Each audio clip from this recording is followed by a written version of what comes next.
আমার কাছে double sniper আছে। স্নাইপার সামনে এনিমিরা ফাইটিং করে বাজান, আমার একটা এনিমি ওইদিকে দৌড় দিছে, আর একটা এনিমি আসমান থেকে জমিনে নামছে না, নামছে একটা স্নাইপারের শট দিয়ে দিছে, আরেকটা স্নাইপারের শট দিয়া ওই আকাশ ভরা তারাগুলা লালা কইরা দিলাম। সামনে একটা এনিমি, ও ভাই একটা স্নাইপার শটে, আরে ভাই 2 শটে ক্লিয়ার হয়ে গেছে, জোস ছিল। ওই তো দূরে একটা এনিমি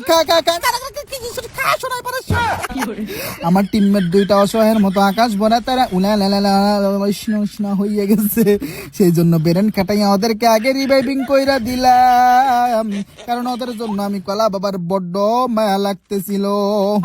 এইখানে না দেখলাম শত শত এনিমি ফাইটিং করতেছে, কিন্তু ওরা গেলটা কোথাও? ওই তো সামনে একটা এনিমি বাজান রে আমার বাইর হয়ে এখান থেকে বাইর হইলে সাথে এক শট লাগে গেছে। আরে ও ভাই আরেকটা 5 শট দিলাম কিন্তু ক্লিয়ারিং করতে পারলাম না।